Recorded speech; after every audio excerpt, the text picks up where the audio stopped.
નમસ્કાર દર્શક મિત્રો, હું છું એડવોકેટ સોનલ બારિયા. આપ સર્વનું સ્વાગત છે મારી ચેનલ લીગલ વિજ્ઞાનમાં.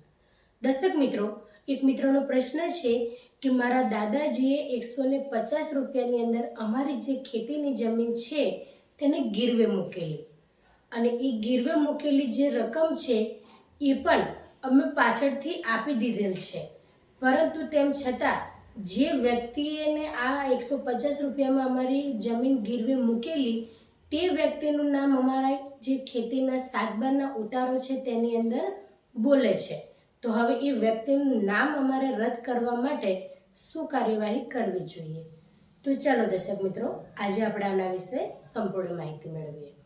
તો દર્શક મિત્રો, સૌથી પહેલાં તો જ્યારે તમે ગીરવે મૂકેલી જે રકમ છે અને આ જે જમીન છે એ બંનેને કહી શકાય કે 150 રૂપિયાની અંદર તમે જે તે સમયે આ જે ખેતીની જમીન છે એને ગીરવે મૂકી, પરંતુ પાછળથી તમે કહો છો કે જે 150 રૂપિયા છે આપી દેવામાં આવેલા જે તે સમયે, તો એનું તમારી પાસે કોઈ લખાણ છે?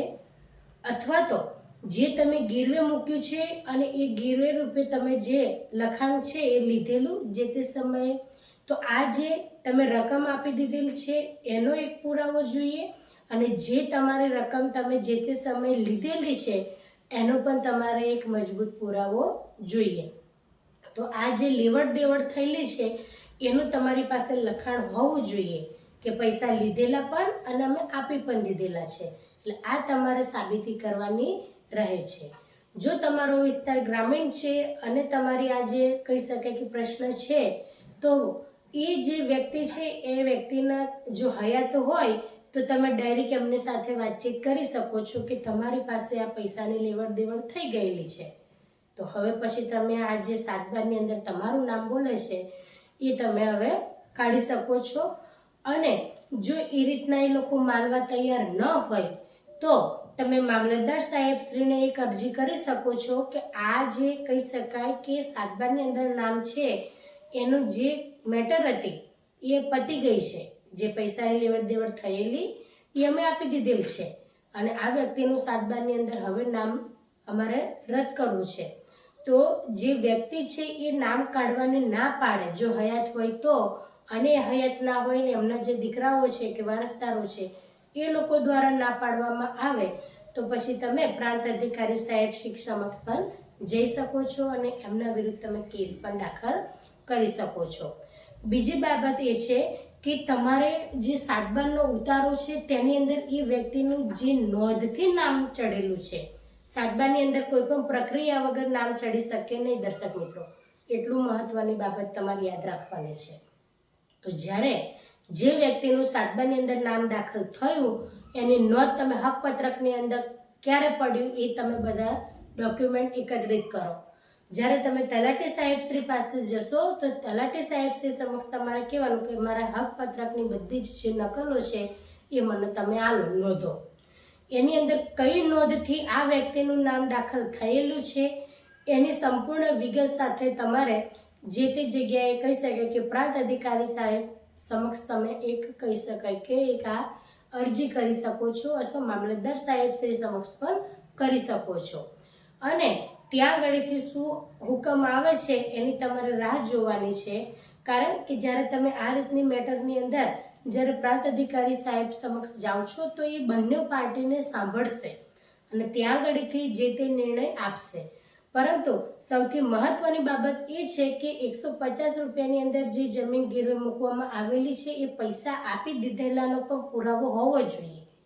કારણ કે જો તમે પૈસા ન આપ્યા હોય અને તમે ખોટી રીતે અરજી કરો છો તો તમારી ઉપર પણ દંડ થઈ શકે છે, અથવા તમારી ઉપર પણ કાનૂની કાર્યવાહી થઈ શકે છે. એટલે જે પૈસાની લેવડ દેવડ કરવામાં આવેલી હોય એ બંનેના પુરાવા જો હોય તો મજબૂત, તો તમારે સૌથી સારી રીતે સરળતાથી આ કાર્ય થઈ શકશે. એટલે તમારે એ જે નોંધ પડી છે સાતબાની અંદર કઈ રીતે કઈ નોંધથી એમનું નામ દાખલ થયું છે, આ બધા જ પુરાવાના આધારે આ વ્યક્તિ અમારા કુટુંબી નથી, એટલે કે આ વ્યક્તિને આ જે અમારી ખેતીની જમીન છે તેની અંદર માત્ર એ ગીરવે મૂકેલા હતા અને એને હિસાબે એમને અંદર દાખલ કરેલું છે નામ, એ રીતના તમે એક વાંધા અરજી લખીને કે ભાઈ હવે કોઈ પણ પ્રકારની લેવડ દેવડ બાકી નથી, તેમ છતાંય આ નામ અમારી જમીનમાં બોલે છે તો એને અમારે હવે કાઢવું છે. આ રીતના તમે એક અરજી કરો. પ્રાંત અધિકારી સાહેબ શ્રી તમને બંનેઓને સાંભળશે. એટલે કે જે તમારા કહી શકાય કે દાદા હયાત નહીં હોય પણ તમે જે વારસદારો છો એમના લીગલી, તો તમને અને સામેવાળી પાર્ટી હશે તો એમને, અને સામેવાળી પાર્ટી નહીં હોય તો એમના જે વારસદારો છે એ, એટલે તમે બંને જે વારસદારો વચ્ચેની જે આ લડાઈ છે એ શરૂ કહેવાય.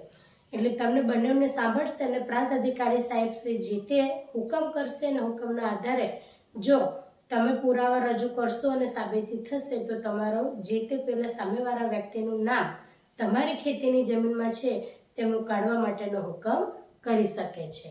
પરંતુ જો ત્યાં આગળથી તમને યોગ્ય નિર્ણય ન મળે અને તમને એવું લાગે કે જે ચુકાદો આવ્યો છે, જે પ્રાંત અધિકારી સાહેબ શ્રી દ્વારા કહેવામાં આવ્યું છે એ બાબતને તમે સહમત ન હો તો તમે પછી આગળ અપીલની અંદર કલેક્ટર સાહેબ શ્રી સમક્ષ જઈ શકો છો.